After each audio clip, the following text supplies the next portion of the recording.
I have a genuine question for white women. I know they don't follow me, but hopefully it will reach their side of TikTok. When you guys meet somebody new and you do this thing, is it something that you guys are taught at home? Are you raised to see that facial expression as being polite? I have an answer. Also, try not to center yourself in these discussions, specifically if you're a white American woman, and this is a discussion relevant to South Africans, where a question is being asked. We are a new democracy, so we really don't mind having these kind of conversations. It's useful and helpful when it comes to race relations. I'm glad you're watching, amazing viewer. Thank you so much for stopping by. It's another interesting video. I'm glad that you're watching. So if you are passing by for the first time, don't forget to subscribe. And if you're coming back to watch my content, you are the real one. I appreciate your love and support for my content. And yeah, I don't know how to say it. I just love you.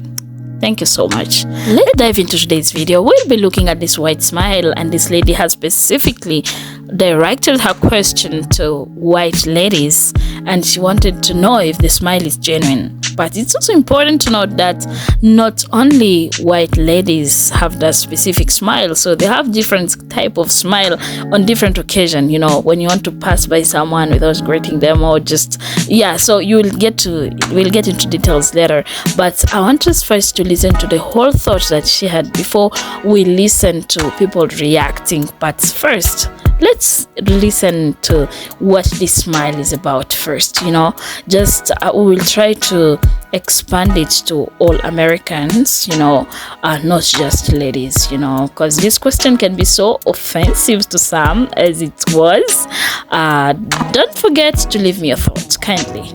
I know they don't follow me, but hopefully it will reach their side of TikTok. When you guys meet somebody new and you do this thing, is it something that you guys are taught at home?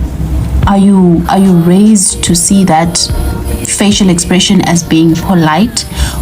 Because from where I stand, it's just you leading with fakeness, and it is a generational thing. So that's why I'm trying to understand where that comes from, because honestly, you do not have to do something that you don't want. You don't have to smile at me if you don't want to. You don't have to greet me if you don't want to. You don't even have to look my way if you don't want to. But you doing that thing, it formulates my perception of you, and that is that you are fake, because you're constantly leading with fakeness. So I want to understand where it comes from. Is it something that you guys are raised with? Is it seen as polite? What is it? White people, I got a question. If you're not white, keep scrolling. Ayo, what's that smile you be giving us mean? Oh, this one? Yeah, it's just like a way for me to like greet you, like, because you're black. Well, not because you're black, but like, I feel like if I say yo, or like what's up, or do a head bob, like I'm like putting you in a box and trying to greet you like I think black people talk.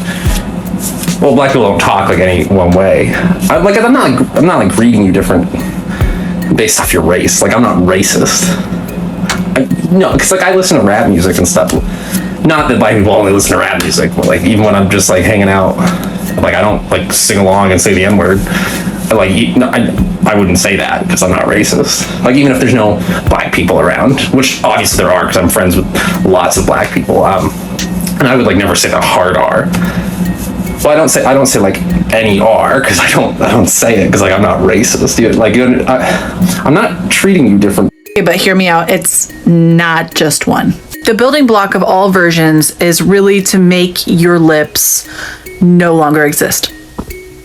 The first version for quickly passing by someone is if you start the smile too soon and there's a longer amount of time that you're walking towards each other before you pass by, you're going to widen your mouth like this. If they mention something that's happened in the news recently that's shocking to white people and you couldn't possibly unpack that in the brief interaction you're about to have, then you add the wide eyes. If you're mutually judging or mutually disappointed in someone, you add the eyebrows. And if you want to layer in the subtext of what can you do, you just simply shake your head slowly back and forth. I hope this helps. I have an answer. So she goes on to say that when you meet white women, they lead with this face. and she says, you're leading with fakeness. It's a fake smile. You don't look happy to meet me. You are absolutely right. We do lead with fakeness. I was taught, this is just me. I lived in a conservative household where we had very specific gender roles and women were expected to fill a specific place in society. And that is the gracious host, the people who were very welcoming. When people visited the church, my life was very church centered. So when you met someone, if you weren't all, oh my gosh, God bless you, it's such a pleasure to meet you, God is good, you were considered ungodly, you were rebellious, you were not following your place in what the Lord has for you. And I know not everyone was this extreme, but there's still a lot of people in this culture where it's a woman's job to be the nurturer and the host and the gracious, hospitable one. And there are a lot of us, whether it be depression and you just can't, or anxiety and social anxiety, or you're just very introverted and you don't have the bandwidth to meet people right now, or someone like me who's neurodivergent and has some autism or ADHD. Making eye contact is hard, let alone putting on a big old Barbie smile. So that often is all we can muster.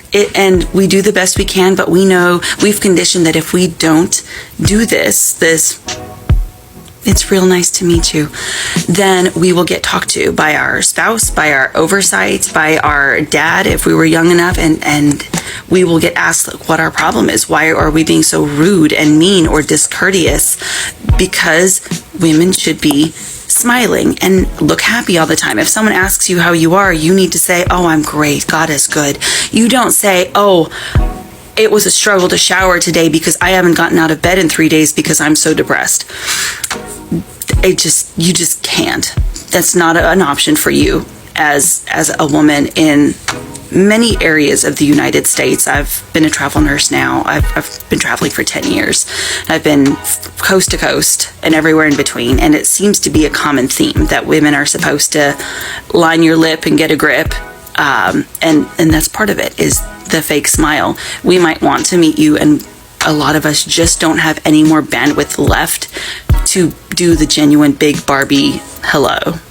So that is my input. That's what I've gotten from other women I've talked to in talking about burnout. I'm also a nurse, so a lot of my nurse friends are burnt out, and this is where we're at. And your face looks like us, and so I'm speaking anecdotally, but that is my insight. Wow, that was one opinion. Let's listen to a different opinion from a different perspective. I like how this lady introduced the video. Listen to While we're on the topic of being polite, my suggestion is that when you approach a conversation, approach it with curiosity instead of being perpetually offended. Also, try not to center yourself in these discussions, specifically if you're a white American woman, and this is a discussion relevant to South Africans, where a question is being asked. We are a new democracy, so we really don't mind having these kind of conversations. It's useful and helpful when it comes to race relations. Another thing is that you don't want to end up making a fool of yourself on the internet by inserting yourself in a conversation that has absolutely nothing to do with you. For instance, when it comes to social cues, there is research on it. And obviously, I understand when you're perpetually offended by things that you don't have time to do the research. For example, there was this study that hypothesizes, well, one of the hypotheses is that Black people and people of color actually see that fake smile as a way to not come across as prejudiced. It is probably also not a bad idea for us to enter these conversations out of curiosity, keep quiet and learn, because there has been another study that shows that white people fail at spotting fake smiles. So we could learn something from this conversation. And it was actually found that the North Americans are actually the worst at spotting a fake smile.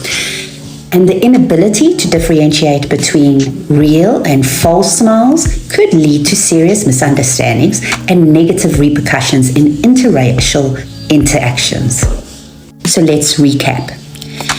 It is not polite to be condescending when you know very little about a topic, first of all, and secondly, you entering a conversation where you have no business being. Secondly, do not center yourself and be perpetually offended about everything that people say, or in this case, ask. And finally, do some research before you get involved in these conversations. My opinion on this would be sometimes we do things that we don't even notice that we do them. You know, the things that just, they're like a kind of culture that people develop in a certain area, and you find yourself doing it. Like the way people can just internalize racism and they just act as if it's just their way of life, you know. And yeah, it's not like we should not speak about the things that people internalize and like unwillingly, you know. It just happens. I don't know the right term for this, but there are things that just happen. They just happen. It's you just behave in a certain way, and you can't really give an explanation to that, you know. That's why this question can be offensive to some people, but I like the light that this lady has brought in, and it's something that they are researching on. And yeah, thank you so much for watching. That's my opinion on this. There are things that we just internalize based on our surrounding, the society we live in, and how it shapes our characters, you know. There are things that we just act on. We just borrow some habits here and there, and we behave in a certain way without noticing what we're doing. So that's how I look at it right now. And yeah, that's my thought to this. Don't forget to leave your thoughts. Kindly like the video, subscribe to the channel. Don't forget to leave your thoughts in the comment section. I appreciate that you spent your precious time with me. Goodbye for now. Thank you.